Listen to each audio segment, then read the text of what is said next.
हर तारीख अपने भीतर एक कहानी छुपाए बैठी होती है। कहीं जीत की, कहीं संघर्ष की, तो कहीं ऐसे लोगों की जिन्होंने दुनिया बदल दी। आइए जानते हैं 9 जुलाई के इतिहास के कुछ अहम पड़ाव।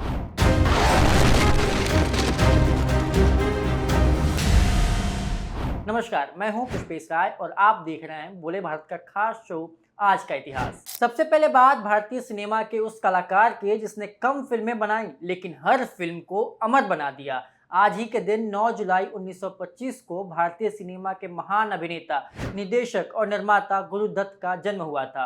उनका असली नाम वसंत कुमार शिवशंकर पादुकोण था। गुरुदत्त ने भारतीय सिनेमा को ऐसी फिल्में दी जिन्हें आज भी क्लासिक माना जाता है।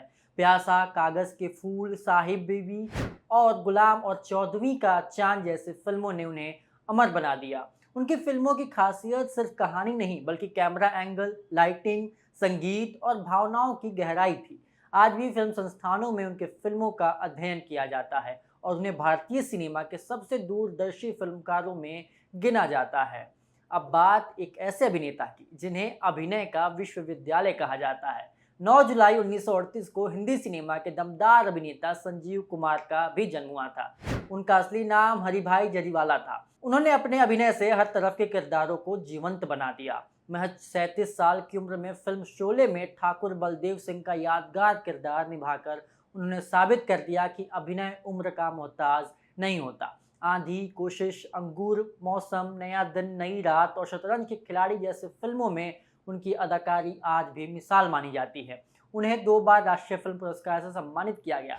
संजीव कुमार को हिंदी सिनेमा का ऐसा अभिनेता माना जाता है जिसने स्टारडम से ज्यादा अभिनय को महत्व दिया और हर किरदार में अपनी अलग पहचान छोड़ी। अब बात भारत की आर्थिक दुनिया से जुड़ी एक बड़ी घटना की। 9 जुलाई 1875 को एशिया के सबसे पुराने शेयर बाजार बॉम्बे स्टॉक एक्सचेंज यानी बीएसई की स्थापना हुई थी। इसकी शुरुआत 5 शेयर दलालों ने मुंबई के टाउन हॉल के पास एक बरगद के पेड़ के नीचे बैठकर की थी। समय के साथ यही छोटा सा समूह दुनिया के सबसे बड़े और भरोसेमंद शेयर बाजारों में बदल गया। आज बीएसई में हजारों कंपनियां सूचीबद्ध हैं और यह भारत की अर्थव्यवस्था की मजबूती का एक अहम आधार माना जाता है। सेंसेक्स, जो भारतीय शेयर बाजार का सबसे प्रमुख सूचकांक है, इसी बॉम्बे स्टॉक एक्सचेंज से जुड़ा हुआ है और देश की आर्थिक स्थिति का महत्वपूर्ण पैमाना माना जाता है। अब रुख करते हैं आजाद भारत की ओर। 9 जुलाई 1951 को भारत की पहली पंचवर्षीय योजना की शुरुआत हुई थी। आजादी के बाद देश की अर्थव्यवस्था को मजबूत करने के लिए यह पहला बड़ा कदम था। इस योजना का मुख्य फोकस कृषि उत्पादन बढ़ाने, सिंचाई परियोजनाओं का विस्तार, ग्रामीण विकास और रोजगार के अवसर पैदा करने पर था। इसी दौरान भाखड़ा, नांगल जैसे बड़े बांधों और कई विकास परियोजनाओं की नींव रखी गई। इसी पहली पंचवर्षीय योजना ने आगे चलकर भारत के योजनाबद्ध आर्थिक विकास की दिशा तय की और देश के विकास मॉडल की मजबूत बुनियाद रखी। अब बात वन्यजीव संरक्षण से जुड़ी।